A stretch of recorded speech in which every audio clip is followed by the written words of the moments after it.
of a song my daddy used to sing. It was a soulful tune. He sang it when he woke up in the morning, first thing in the afternoon. Hello and welcome back to the Daddy Song Podcast, where we talk about fatherhood from the perspective of the performing artist. My name is Milton Suggs, and today got a great guest, somebody that I've known for quite a few years since moving to New York, and who I'm proud to say I've had the chance to share the bandstand with. He is quite an in-demand pianist and a great composer with several albums under his belt. One of them named Clockwork is one of my favorites. I was listening to it on the way over here. And so I'd like to introduce you to Victor Gould. Right, yeah. Victor, thank you. Yeah. And his baby Simone. I mean, not Simone, it's Zoe. That's all right. But yeah. So, Victor, man, it's good to see you. Like you said that you have been on tour and you're back, fairly recently, because you've been kind of hidden all over the world with some of the great names, like who you been playing with? I started playing again with Jasmine Horn. Yeah. Yeah, and I've been touring recently with Lakeisha Benjamin and Jeremy Powell. Yeah. So and Terrence Blanchard as well. So recently, multi-generational talents that you've been fortunate enough to play with. So I'd like to start off by getting some of information about you, your background, where you're from, stuff like that. So where are you from? I'm from Simi Valley, California. Okay. And then it's in Southern California. And I started playing piano at age 4. And playing in the church around 12 years old, Baptist church. Okay. And it's around the same time I started playing jazz. I started off with classical. Okay. And went to went to school, Berklee College of Music in Boston. Okay. And then grad school in New Orleans. All right. So when did you realize that music was going to be your life's work? Well, there's a group of friends I met around 10th grade. Yeah. I'd always been in different programs and meeting a lot of different musicians my age, but these group of guys, Dave Robert and Ellery Marshall, and a few other friends in that area were starting to hire me for professional gigs.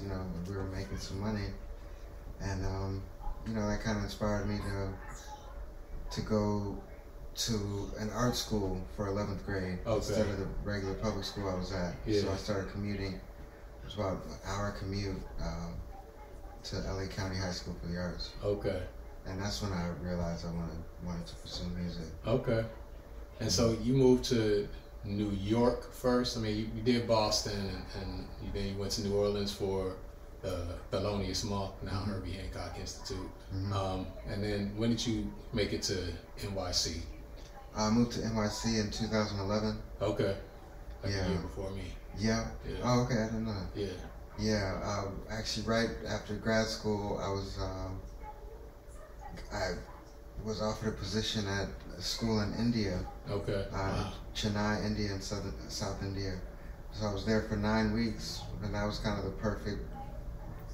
perfect gig to get me the right amount of money to move to New York. Okay. I didn't really have a plan financially, but I was blessed with that opportunity, which allowed me to move straight to New York. Right. In August, I think it was August. Yeah. So you spent 9 weeks in India. Yeah, what was teaching that like? It was great. It was really great. A lot of the students were around my age, which was interesting. They were all very respectful and kind and cool. Yeah. It was a great. It's called the Swarnabhumi Academy of Music. Okay. I believe they're still going, but they bring American artists out there to teach for 9 weeks at a time. Okay. Yeah. So after that, then you kind of made the transition to New York and get started down the path. and all of that. So, Yeah. but now you're in Jersey, which is where we are right now. Yeah. So, in terms of you raising daughters out in Jersey, and how does it compare, I guess, to the environment, like your upbringing? Is there anything crazy different or similar to kind of how you necessarily grew up? Well, it's a lot more crowded out here, in terms of just like people, seeing people everywhere. Yeah. As most people know, LA is spread out more, or California in general is Yeah. a lot more spread out. Yeah.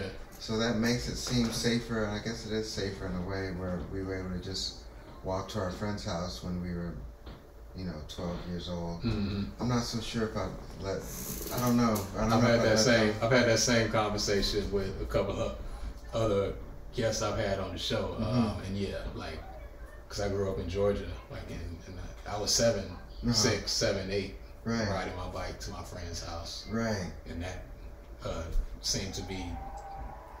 That was the norm, I didn't think nothing of it. But now, especially with daughters, because I was also a boy, so that might have had some type of element in to the leeway I was given. But right, as a father of a daughter, like, I don't know what age I would feel comfortable letting my child walk to a friend's house. Exactly, yeah.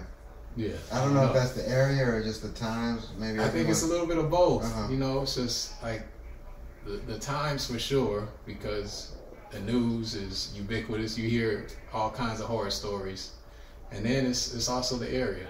Because I feel like so it could be a multiple combination of things. Right. Yeah. Yeah. And so that's kind of one of the main things that you recognize is just not being, having more space, I guess, when you were in California. Right. More freedom of movement. Yeah, it felt safer just because there was less people. Yeah. How important is that to you now? Like, is that something that you lament not being able to, like, your daughter's being able to do, or? Well, I've learned to appreciate the crowdedness of this side of the country more. Yeah. Because sometimes visiting other places doesn't seem lonely, but it seems almost sometimes a bit boring in a way that you can walk around all day without seeing anyone or speaking to anyone. Yeah, I can And appreciate that. you sort of have to go out of your way to have contact with people. But out here, it's like as soon as you walk out the door, there's you see someone. In a way that can be annoying, but I think if there's a way to think about it to make it not annoying. Okay. Mm-hmm. And so you out in New York, and well, when did fatherhood begin for you? Well, my first daughter Simone was born in 2015. Yeah, in April 2015. And So she Aries, sis. I guess it's Aries. Yeah. She late April or kind of like in the middle of April 4th. Okay, she Aries. That's Aries power. Okay. Yeah, so that changed everything, of course. And me and her mother moved to East Orange. Okay. Then, yeah. So you were in New York when you found out you were expecting. Yeah, we were living in Brooklyn. Okay. In Flatbush. Okay, and that was kind of a determining factor in y'all deciding to make the move. Yeah, it was definitely. Okay. Because she has family in East Orange. Oh, okay, cool.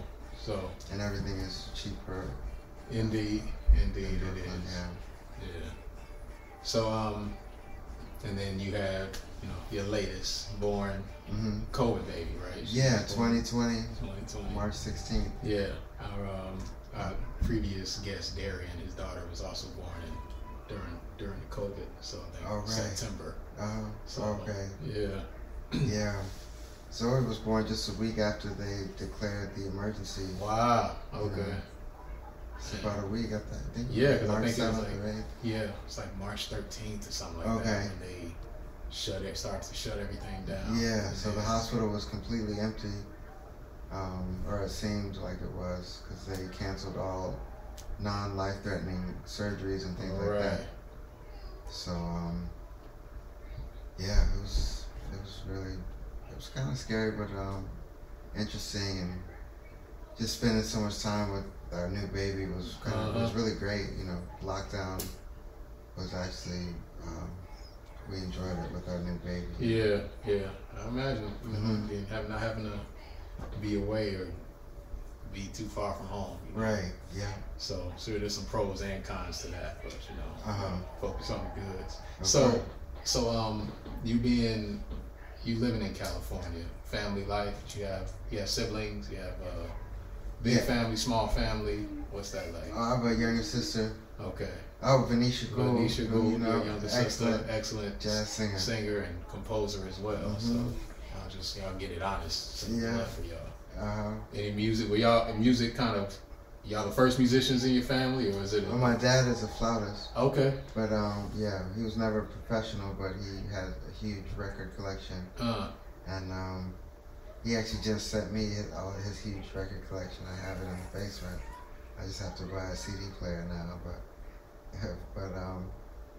yeah, he always was playing the records around the house. Okay. And my mom sang in the church choir and had us singing in the church choir kind of on and off. Okay. A little bit, but yeah, sort of a musical family. Yeah, dope. When you found out you were gonna be a father, you know, what was the feelings? Did you feel prepared? Was it expected, unexpected? Like, did you feel like? It was very unexpected, and I kind of just had to crunch some numbers first to calm myself down. But I said, you know, if I quit drinking and quit eating at restaurants all the time, I think we can do this. Yeah. You know, so then it became more exciting. Okay. Did you feel, aside from the finances part, because I know that's a huge factor, especially in the mind of the father, you know. But emotionally and stuff, did you feel ready to be a father? You think? Did I feel ready? Yeah. Yeah, I felt ready. You felt like, you know, I got this, I could do this. Yeah, I did. Okay. Yeah, it felt very natural. Oh. Like everything else should be, get ready for everything else, but you know, being a father, felt everything I've done was just preparing for that. Yeah. Okay.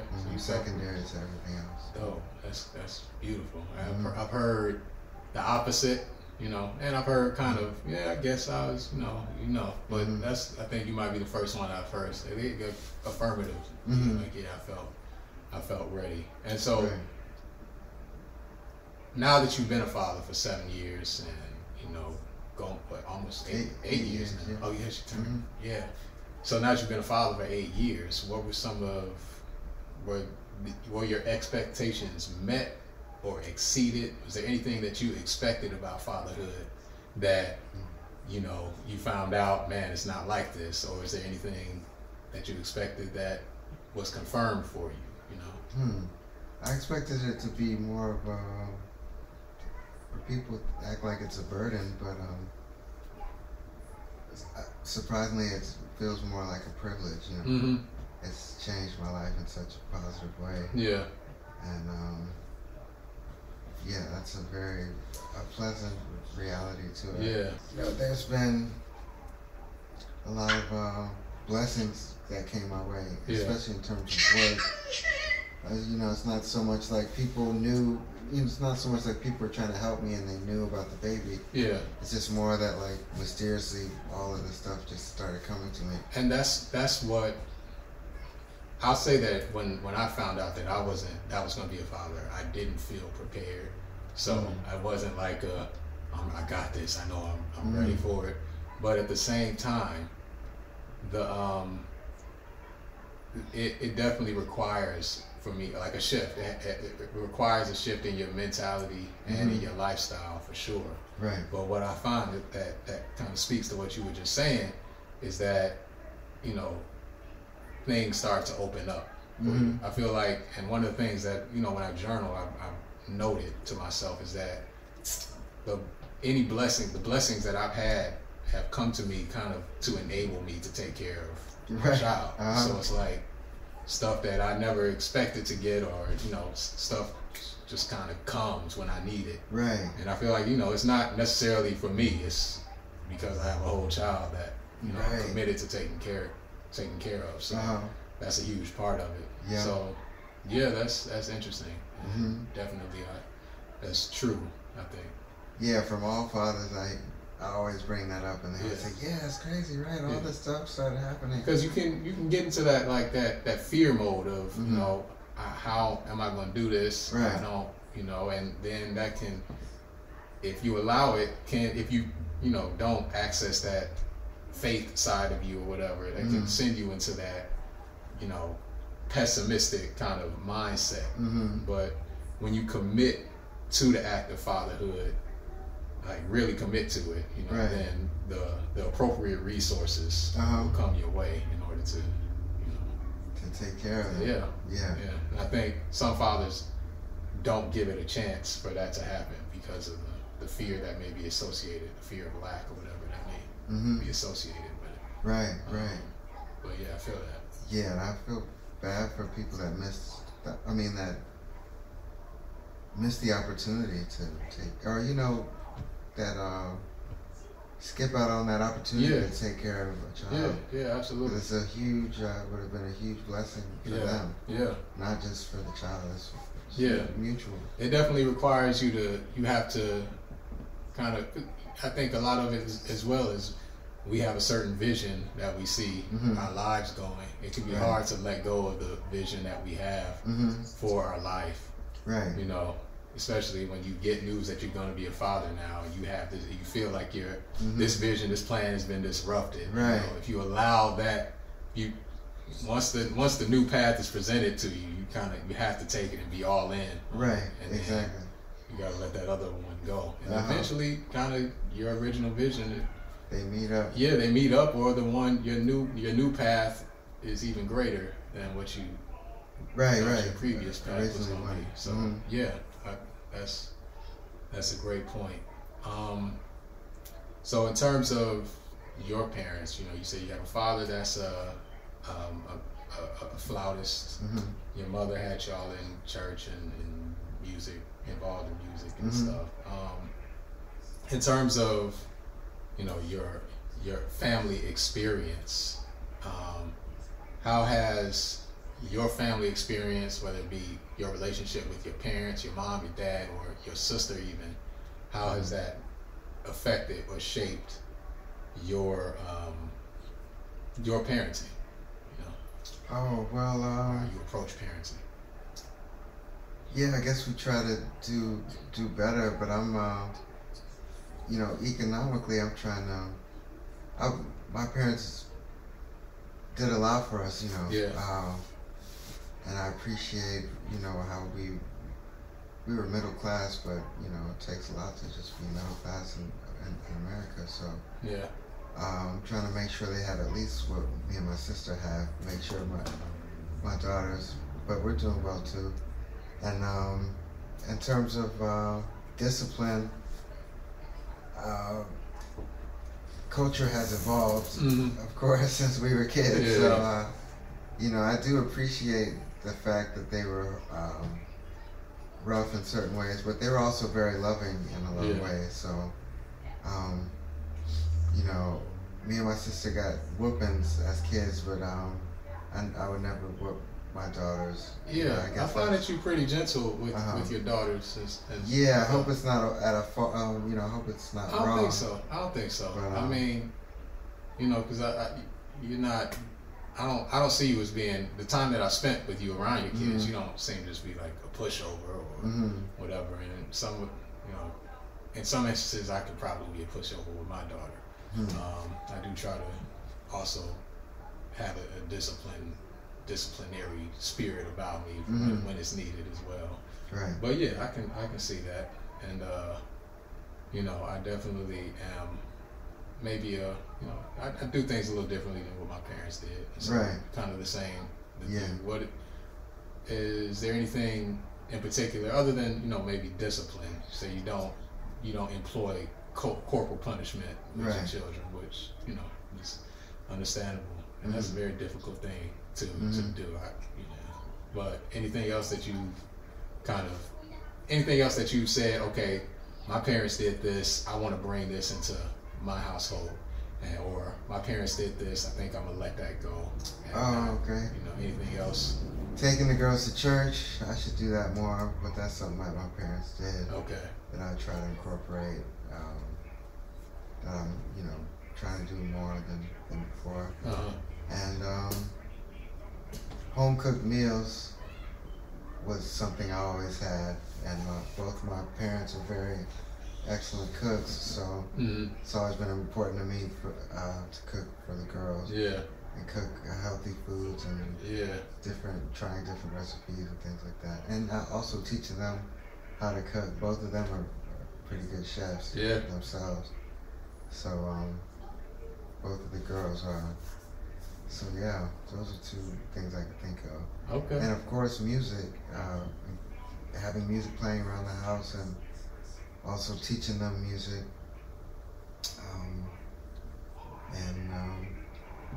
Making sure they're involved in extracurricular activities. I was always going from this to that to this, so I'm trying to have their schedules pretty full with, you know, certain things. Yeah, same with me. My daughter's involved in now 3, 4 different things. We'll see how this next year's gonna shape up. Oh wow! It's like it's a lot. Well, it's a lot, time wise and money wise. You know, you know, but it's like. I just see like I understand the old saying, you know, an idle mind is the idle mind is the devil's workshop or something like that. You know, that's kind of a harsh or archaic way of thinking about it. Right. You know? But keep them busy. It's real though, because when she don't have nothing to do, it's like you just get into anything. It's like find something constructive. You know, and children are geniuses in that way. It's like when you put something, you give them something. Like a task, like they rise to the occasion. What do you do about this FaceTime? Maybe we can get into that. Do you have any kind of screen time rules on her? Oh, yeah. It's like she don't like I don't really give her my phone too much to play with, but like she has a computer that I. You know, she had a Chromebook. Thankfully, they got, you know, you have an app on my phone that controls her computer, so I can determine what app she sees, what she plays with, how long she's able to access a certain app, and then how long she's able to access the computer altogether. Oh, great. So I pretty much have it as set for like 4 hours a day for summertime. And she plays like, I guess the main game she likes is Roblox. That's the most. Yeah, so she's on that. And if I'm not careful, it's like, it's so tough because, you know, me working from home, especially during the summer, I'm working from home. And so she gotta have something to do, or else I'm not gonna get nothing done. Right. So, but at the same time, you don't want them just sitting and watching. I feel bad because like she'll just sit and stare at the screen or sit and play this game for forever. So it's about finding that balance. So that's one of for me. That's one of the challenges that I'm facing now. I think it'll get better once school starts. Okay. And you know she has more stuff constructively laid out for her, and then her extracurricular stuff starts up too. Right. Yeah. The pandemic changed so much with the screen time for us. Yeah. Got a lot more relaxed with that. But do you have like a cap for a budget cap for the Roblox? This is kind of I haven't spent any money. Oh, good. Yeah, I downloaded it. The app is free. Right. She already asking me for all kinds of Robux and whatnot. I'm like, nah.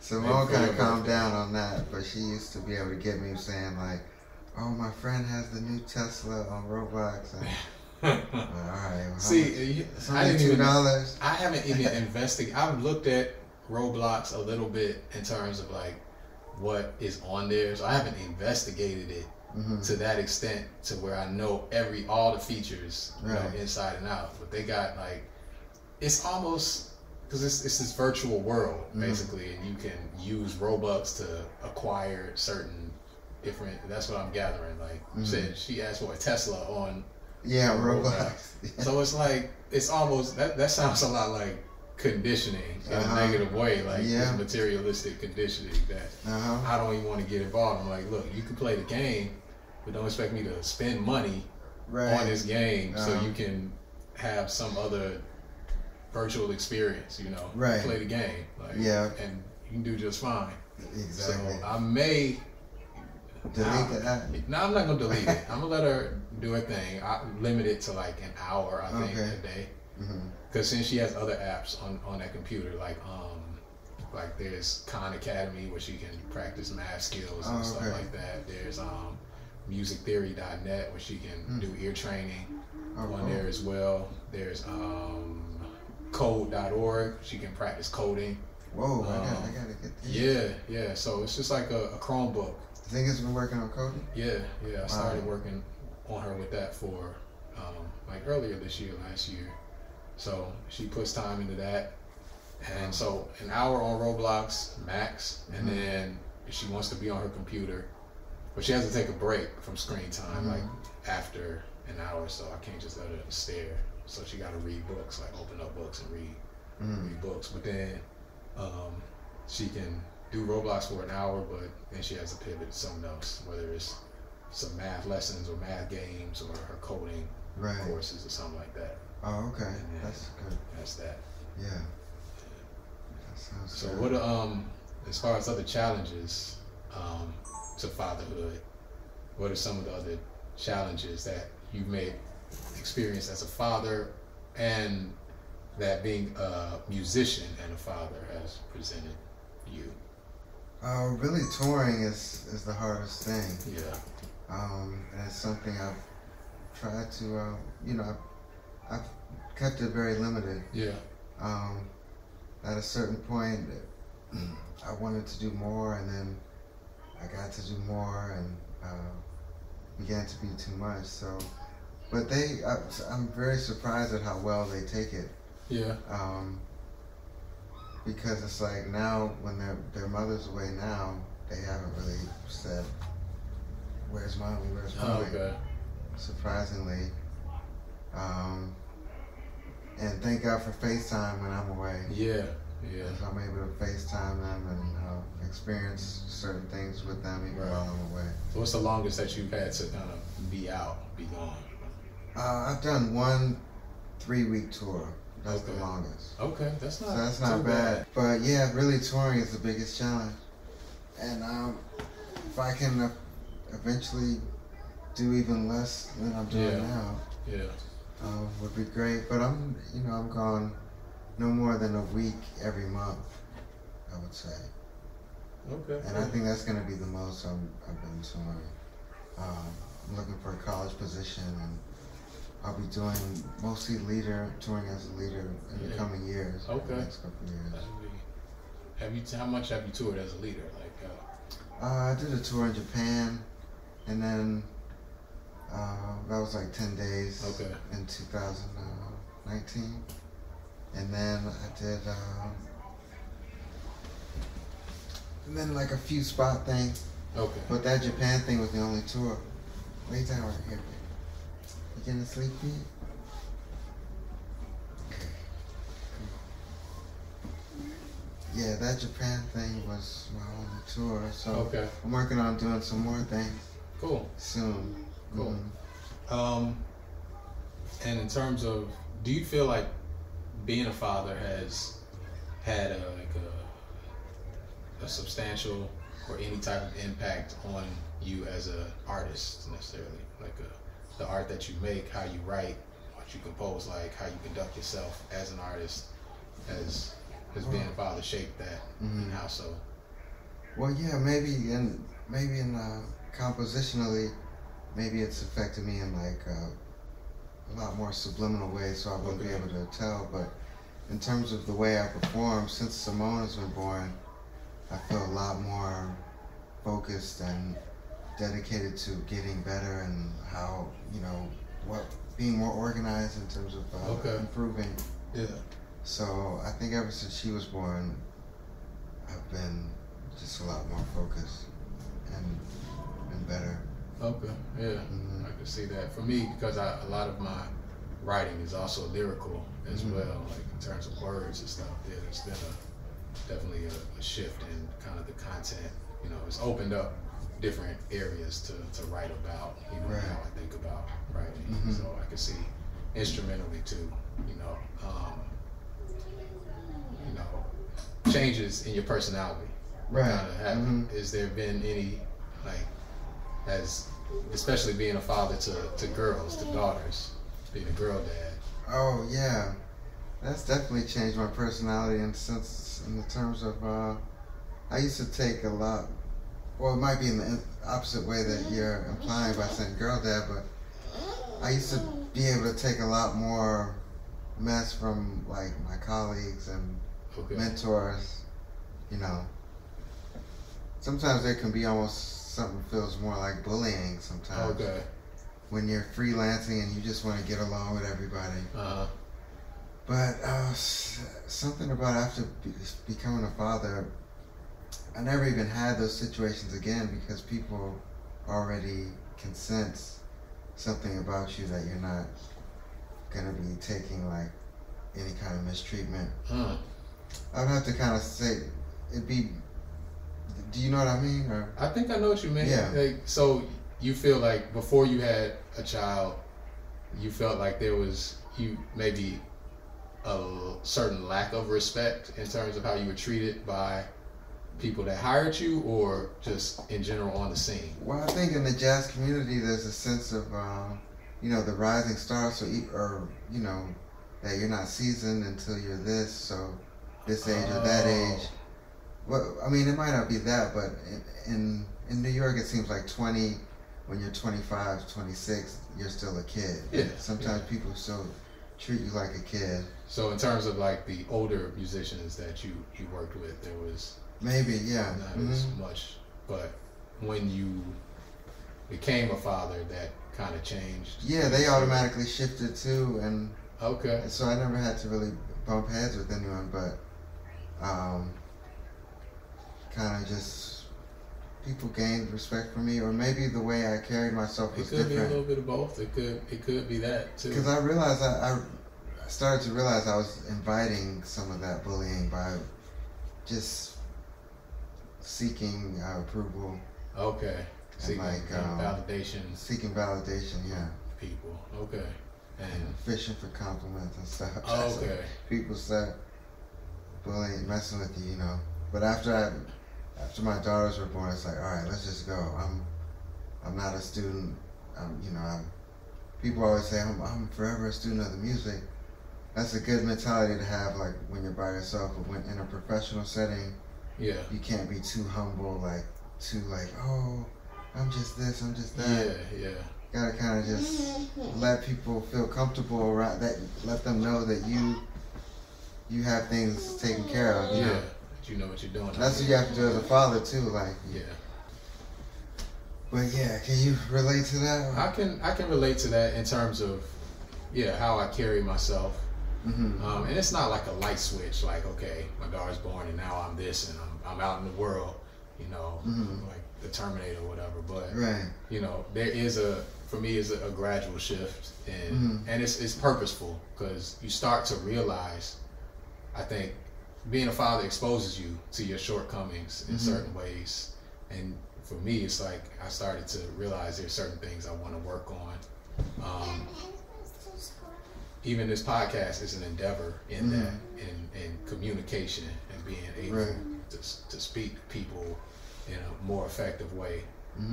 That's a big part of it. And being a father, it's communication, it's education of communication every step of the way. You got to know how to communicate, how to listen to your child from the time that they are born. And you have to learn how to speak to your child to make them understand certain things from the time that they are born, or that they start to really understand words. So you 6 months old, you have to learn how to communicate to a 6-month-old. You have to learn how to listen and be receptive to a 6-month-old.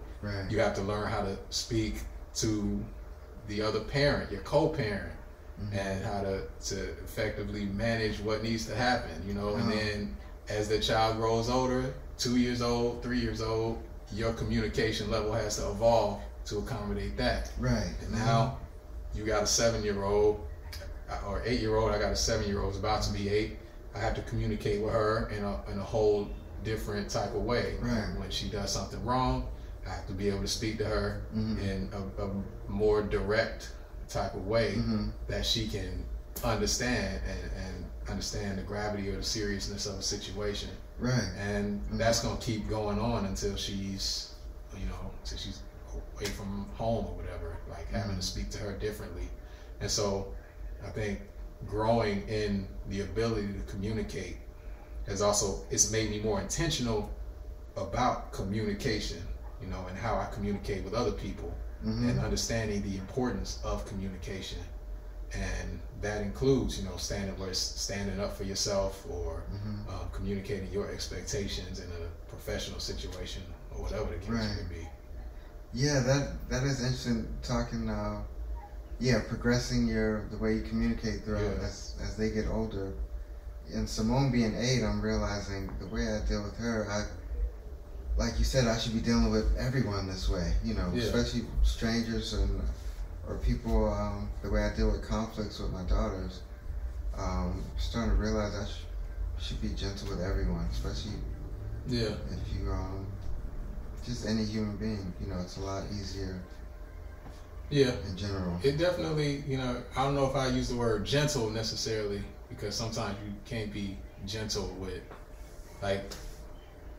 sometimes I'm not that gentle with my daughter, especially when it comes to, so if my daughter, I recently had some where she was just lying about something, and that's truthfulness and truth telling. We had an issue with that, and having to communicate the seriousness of her choosing not to tell the truth, and I think it was a breakthrough for me, because I'm realizing, okay, this isn't just about my daughter disrespected me by not telling the truth, or she told a lie to me, and so I'm offended and I'm upset because she did this to me. It's less about that than it is, okay, I need to impress upon her the importance and the value of her word, and how her word is going to affect her in every aspect of life. If she's out here lying about anything, whether it's big or small, that has an impact on what she receives from the universe. It's her vibration that she's putting out there. So there's that. So I'm communicating with more of a seriousness because of what it means to her and less of what it means to me. Right. And so, even when you're in, so I wouldn't maybe use gentle, say my approach is gentle, in that I'm not yelling and screaming, of course, but it's definitely a gravitas, or to how I'm communicating. I'm communicating the seriousness to her, and so it's just a matter of, I guess, intent and purpose, and how I'm choosing to communicate in order to serve the situation. And I guess that's what's needed in how I communicate with everyone, like you said. So even though it may not necessarily be gentle, but it has to be intentional and purposeful. You have to let your intent be known. Right. And I think with children, that's definitely especially true. Right. Yeah, and if it doesn't, maybe gentle isn't the word with everyone. Yeah. But if anything, it putting those same limits that you have with your child on everyone. Yeah. Like certain things you wouldn't do, when communicating. Yeah. Having those limits in terms of volume in your voice. Yeah. Exactly. Like being aware of how you communicate and what your word choices, your inflection, your tone, all of that stuff. Right. That definitely I became way more conscious of it when I became a father. I know when I was a teenager, I was pretty monotone in how I spoke to people. I lacked enthusiasm in certain situations when I spoke to people, and there was just a disconnect from human emotion, the palette of human emotion or whatever. And definitely, once having a child, it forces you to be able to access different ranges of emotion. Right. And maybe that applies to music. Maybe, and you said maybe it's probably subconscious, like how I perform or how you may perform. There may be changes in dynamics or changes in intent and expression and all of that. You know, I could see that being the case in terms of from a musical standpoint. Right. Yeah. I don't think it may not necessarily be something that we are conscious of. You know. Right. That it does. It's reflected in our music. Yeah. Especially improvising. Yeah. Yep, for sure. More subconscious things coming out. All right. So, is there experiences that you experienced, you know, as a child, or even in adulthood?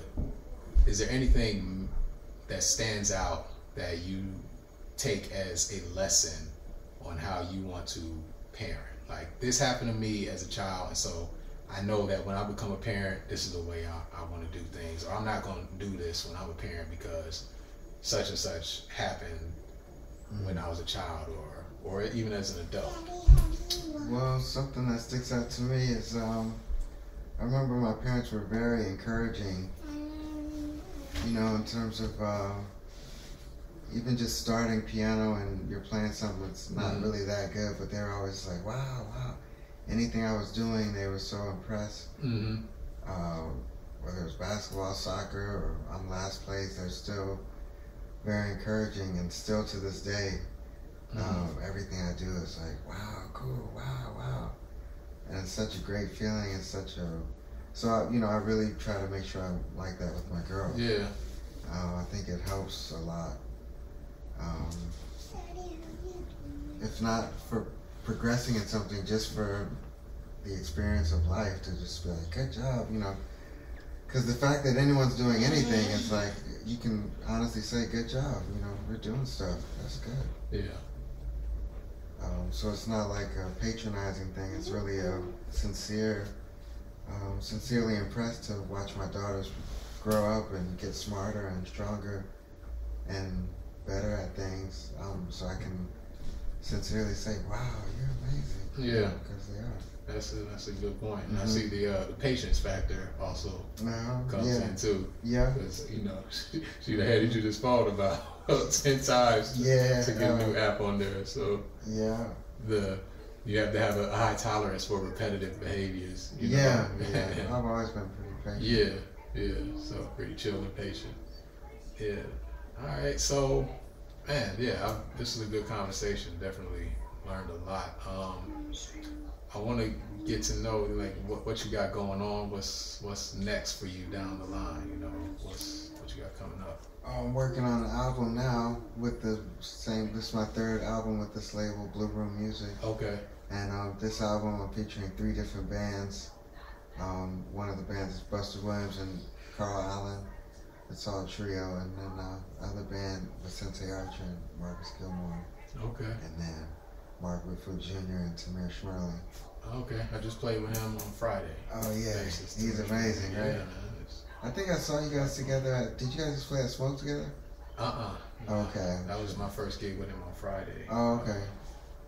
Yeah, he's excellent. Yeah. So I'm finishing that up, and that'll be out later this year, or the beginning of next year. So this is be a third album overall as a leader, or just on this label? On this label, this will be my 5th album overall. Okay. Yeah, so I knew you had a few more. Was Clockwork your first one? Yeah, that was my first one. That's a good debut album, man. I still bumped that one. I love that. Oh, thanks. Yeah, I was on Fresh Sounds. Get some charts from you, so I can. Oh yeah, anytime. Throw some lyrics on some of the tunes. Oh, that would be cool. Yeah. Which word comes to mind? Would you? I like the first one, Clockwork. Oh, okay. Yeah. Oh yeah, put some lyrics to that. I like that one. I like there's a couple of them on there that I like. I could see doing. Use some lyrics on there. Yeah, I love that idea. We can do that. Yeah. You write great lyrics. But so you got the album coming out, and you planning on being on it. You just got back from a tour. You kind of home base for now, or what you got? Yeah, I'm home for a while, and then I'm going back out with Terrence Blanchard. Okay. And then the whole itinerary stuff with Jazz Meeps. Yeah. So Yeah. mainly all of my sideline stuff has been mostly Jazz Meeps out of town. Yeah. Hardest working woman in show business. Yeah, I've been playing with Camille Thurman a bit lately too. We were in Brazil. Yeah. But I'm really looking to get, teaching position, collegiate teaching position, and doing mostly leader stuff. Mm-hmm. Yeah. Coming soon. Yeah. Okay. But I've been saying that for years, and not the collegiate thing. I'm ready to really stop. Kind of settle into something. Yeah. For real. Yeah. Yeah. So I've been. be home, I guess, more. Or have to not feel obligated to have to go out on the road or whatever. Exactly. It could be just by choice, or it's always by choice. But, make good money in town too. Yeah. Just freelancing too, but teaching is gonna be the focus. Okay. All right. Well, and leader, doing stuff as a leader stuff as as well. a leader, of course. Yeah, you got an amazing artistic voice. So definitely look forward to hearing what you got to put out there. So cool, man. Well, been a pleasure. Definitely we can have more of these talks, man. I think, you and Darian aren't that far from each other, so I have to do a joint episode or something. Oh yeah. Girl dads. Were you just over there before? Yeah. Okay. Yeah. You got daughters around the same age. Wow. And then we got daughters around the same age too. So it's kind of. Yeah, we got to get them all together. You're in the Bronx, right? Yeah, I'm in the Bronx. Yeah, I'm in the Bronx. So good to talk to you. Good to see you, and best of luck on everything. All right. Yes, sir. Thank you. Absolutely. Great talking to you. All right, Daddy Song Podcast signing off. Peace. It was the song of a man who did the best that he could. He gave his love the way a real man should. And whenever folks would try to bring him down, he'd keep on saying,